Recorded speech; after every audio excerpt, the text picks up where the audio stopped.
Hello, everyone, and welcome to Adikos, a true crime podcast. My name is Arete, I'm your host, and today I wanted to talk to you about a true crime case that has always really shocked me ever since I first heard of it. You might know it already since it received a massive amount of coverage when it first happened, especially because of how extremely disturbing and really heartbreaking this whole case is. You may have guessed from the title that I am talking about the case of Procne and Philomela, which you may also know as the case of Tereus or the case of Itys, depending on whose account of the story is being referenced, basically. Now, this story, as I already mentioned, is particularly disturbing and violent, even for this being a true crime channel. So I just wanted to give a quick trigger warning before we start, that this case does center around issues of sexual assault and violence, physical mutilation, and cannibalism. So you might want to click off if, understandably, you don't feel like listening to all that.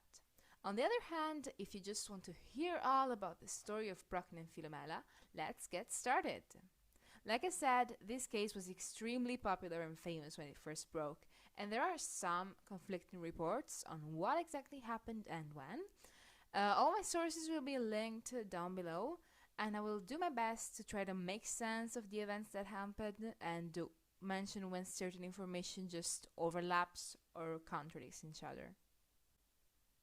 Now, all that being said, who were Procne and Philomela?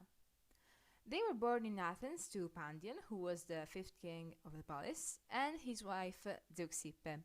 They were respectively the eldest and the second eldest children. Procne was a few years older than Philomela, and they had two younger brothers who were twins.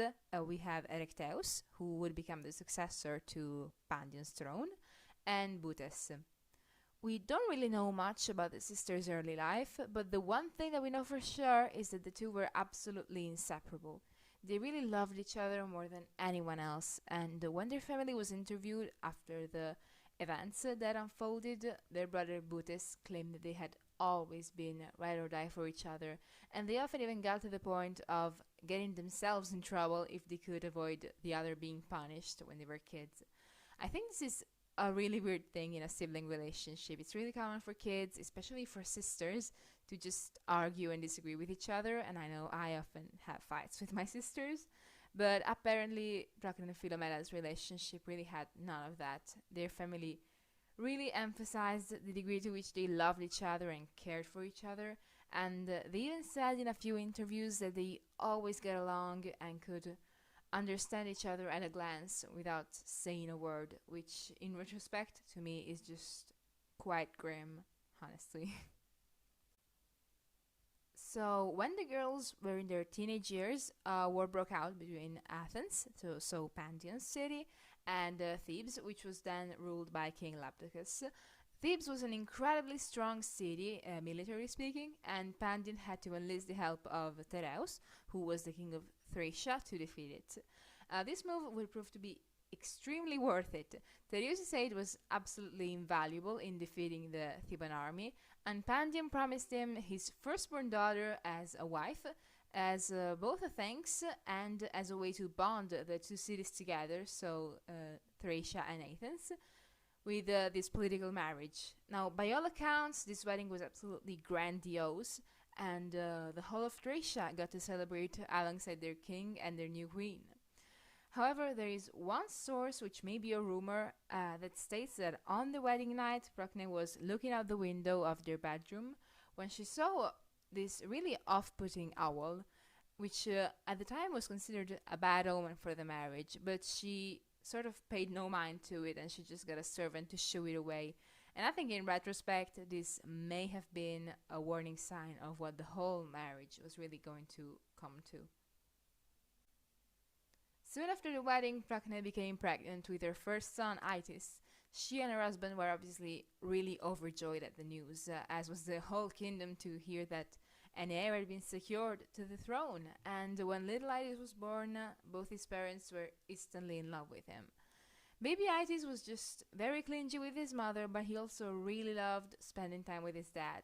And when he grew a little bit older, the two of them really loved to eat together and share meals with each other, which again, in retrospect, is definitely chilling if you can sense my foreboding here.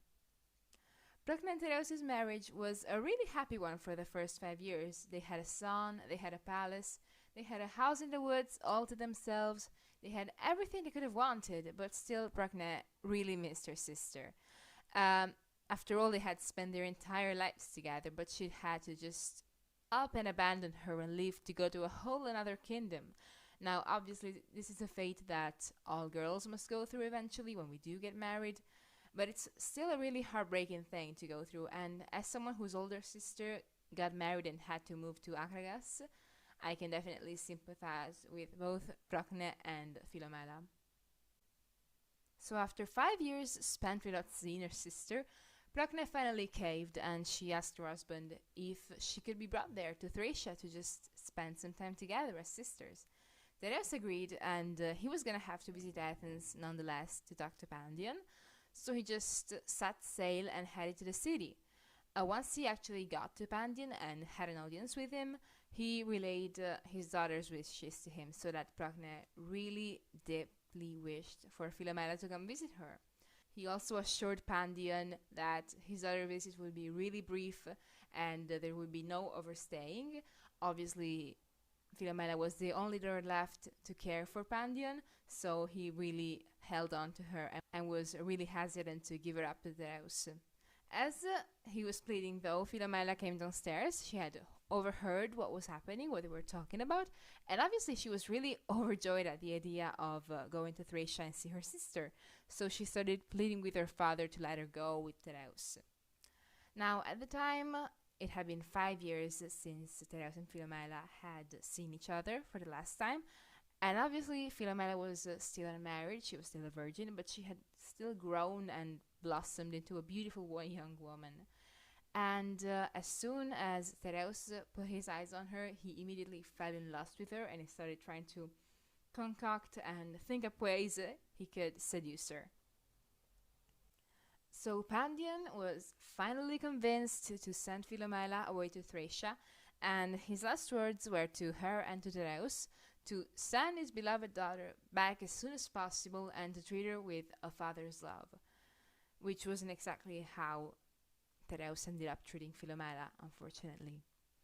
So she boarded the ship on the harbor of Piraeus alongside some of the guards sent by her father to look after her, and obviously she was really happy to be seeing her sister again, but she had also never really traveled before outside of Athens, so this journey really was exciting for her and something really new all the way around.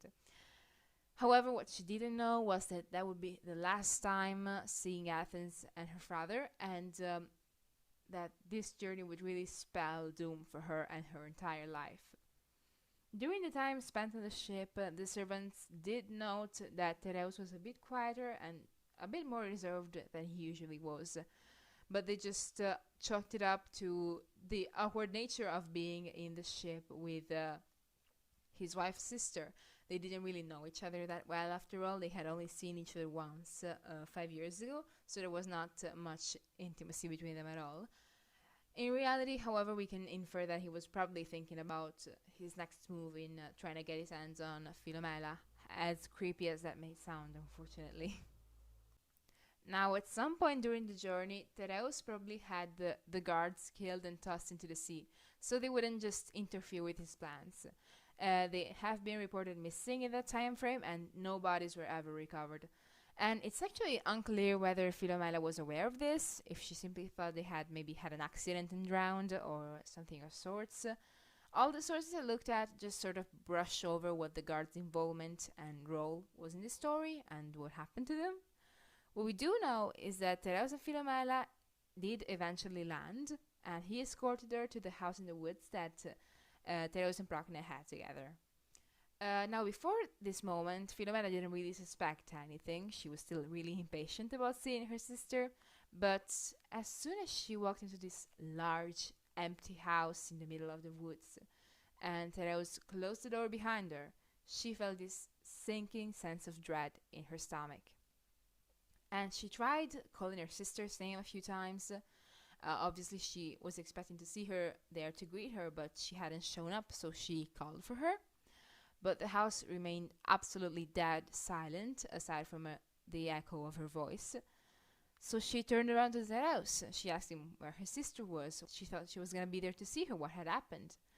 And there are different sources that say different things about what Tereus said to Philomela. Some say he told her that Procne was dead. Others say he just said she wouldn't be there to greet her. But the one thing that we know for sure is that in that moment, Tereus shoved Philomela to the ground and he forced himself on her. He assaulted her, he raped her right then and there.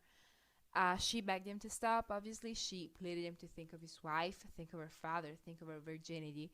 But it was all in vain, and she later recounted just looking up in horror and seeing the wicked grin on his face and just being absolutely paralyzed by fear, not being able to do anything but scream and cry and call for help.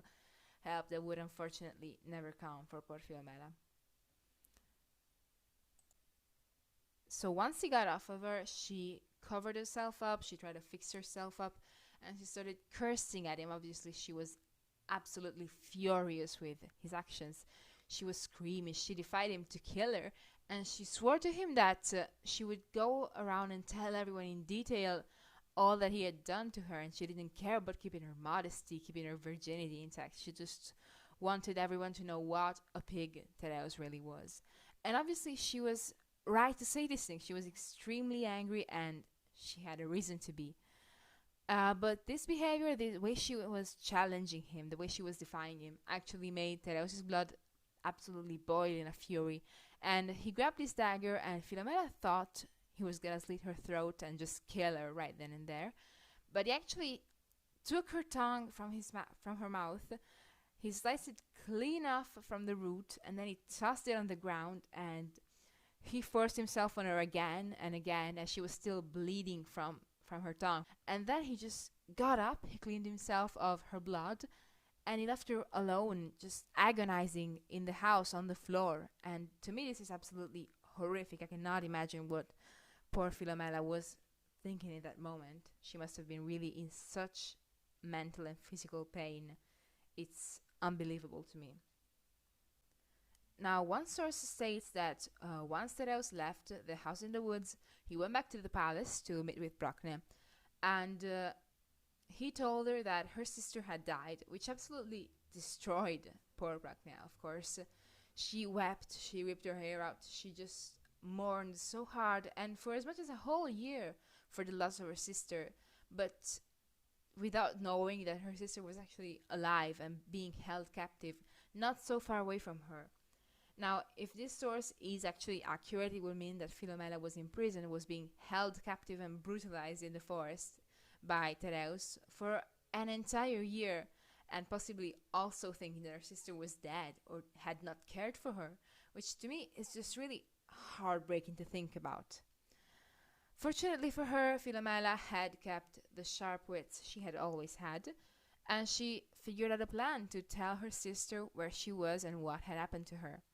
In the forest house, there was a loom. Obviously, this house was a fully furnished house for the king and the queen, so a loom was expected to be there.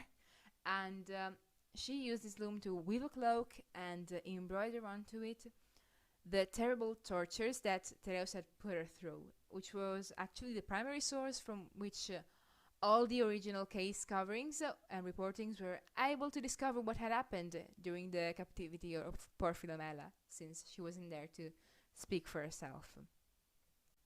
Now, it's actually unclear how the cloak was delivered to Procne. Some sources say that she begged the woman to do it, and the woman took pity on her, but some say she bribed the guard to do it. Others even say that Philomela was held captive with one of Procne's friends, there to surveil her, and the friend actually delivered the clock to Procne. This is a really muddled case for a case that is so famous and so widely covered. But the crux of the matter is Philomela got the embroidered cloak to her sister, and as soon as Procne opened the package and saw the contents of the embroidery, the terrible acts that were being described on it, she became absolutely livid, and she began making a plan to get her sister back. Now, we don't know for sure how Procne managed to get her sister back, but one source does allege that she may have used the occasion of the Bacchic celebrations for Dionysus to her advantage, and she may have dressed like a Maenad and snuck out of the palace to get to the house in the woods, just undisturbed, unnoticed, surrounded by other women dressed as Maenads and going in the woods to celebrate. She may have then dressed her sister also like a Maenad, so she could pass her off as one of them and just brought her back into the palace without them being noticed. And I can't even begin to imagine just how touching this reunion between the sisters must have been. Like, already being away from the sister you love for so long is incredibly painful, but then add to the tragedy of thinking she had actually died without you being there of all things, and then actually discovering that she had been held captive by her own husband all this time. It really is unbelievable to me what pain they must have endured and also how ecstatic they must have been to be together again. Unfortunately, this joy they both felt would not last for long. Procne had always been a very passionate woman ever since she was a young girl, and her first thought, aside from being happy that she had her sister back, of course, went to revenge. She immediately began plotting a way to get back at Tereus, make him suffer just the way that she and her sister had suffered. And while she proposed to stab him in the guts or set him on fire or torture him any other way that would make him feel the pain they had felt, she was interrupted by her young son Itys, who came running into the room to greet his mother back. Now, he was a very lively child by now. He had turned 5 years old, and as soon as Procne saw him running towards her with his arms open to hug her like any 5-year-old would do with his mother, she had this chilling thought of, wow, you look so much like your father. And in this moment she was blinded by her rage and her revenge fantasies, and she was less than lucid, and she saw her child as the perfect weapon to really make her husband pay for what he had done. Now, of course, this doesn't mean that what she did next was in any way right. I don't mean to justify Procne, but I think it does give us a way to contextualize her mindset and what was going on in her head at the time of what happened next. When Itys came up to his mother and hugged her, calling to her, Mom, Mom, I missed you so much, she took a dagger and stabbed him in the back. Some sources say only Procne was involved in the murder and Philomela was just a bystander, while others claim that Philomela actually slit the child's throat so he would be in less pain and he would die faster. But the fact of the matter was still that Procne killed her poor child and was left with his corpse. Now, how she decided to deal with it is really hard to stomach. So if you don't feel like hearing about the details, I do encourage you to skip forward a bit. But with the dagger she had, she cut off Itys' head and gave that to Philomela. And then she cut up his body into smaller pieces and had them sent to the kitchens. In the kitchens, she had some of the meat boiled, some other she had it roasted on a grill, and then she set up this special dinner for Tereus with her son's corpse, her son's remains, her son's flesh. Now, she called on Tereus and she explained it to him that this was an important tradition in Athens culture, which was a meal reserved only for the husband and only to be eaten alone by the husband and king. So Tereus sat down and he fell for this. He sat down and he ate his son's flesh, boiled and roasted. And you know what I said earlier about him and Itys enjoying having meals together, sharing food? Well, that macabre dinner was so good and so tasty to Tereus that he had to call on his son to share that pleasure of eating that food with him. And it was only then that Procne, who had been watching him eat diligently, actually revealed to him that the son he was calling for was in his stomach now. And in that moment, Philomela, like she was waiting for her cue, rushed into the room, shoved the decapitated head of Itys in Tereus' face. It was still dripping blood on his chiton, and that really gave Tereus, whose mouth was still full with his son's flesh, the chilling and absolutely terrifying realization of what he had done and what his wife had done to him in turn. The two sisters just took off running before Tereus even had time to begin to react, and they left the palace and they disappeared in the surrounding woods. They were never seen again, and all the sources I looked at allege that the sisters were turned into a swallow and a nightingale. But there does seem to be a bit of confusion as to which sister turned into which bird. Now, some say that Procne became the swallow and Philomela the nightingale, as she was finally able to sing again after she had lost her voice, while others say Philomela became the swallow and Procne the nightingale, and she is singing a song of mourning for the child that she has killed. But what is the crux of the matter is that all sources basically point to these sisters turning into those two specific birds. Tereus, after he got after the initial shock, ran after them, extremely furious, extremely enraged, and he was also turned into a bird, specifically by a hoopoe, it appears, but again, a different source states he was turned into a vulture, and there seems to be a lot of confusion as to which birds everyone got turned into, which personally leads me to believe that this was just a bit of exaggeration that just got spread around with no real basis for it. Now, there are some cases where the meddling of the gods and other supernatural forces is proven, it is real, it is confirmed, and it is also sometimes crucial to the case. Think of, the case of Medea, which I would like to also cover in the future on this channel. But in this case, I think it really is just some exaggeration that got spread around by all the sources. So this was the case of Procne and Philomela. I'd love to hear what you guys think of this. I think this is a really tricky case to approach because it is, to me at least, such a clear example of how righteous anger and righteous wrath at someone who has wronged us can end up, unfortunately, being misplaced on others. In my opinion, at least, Procne and Philomela were absolutely right to want to punish Tereus, but because they had no power to do anything to him, he was the husband, the man, the king, he was so much more powerful than either of them could ever become. They decided to instead redirect their anger at the one thing that would hurt him more than anything.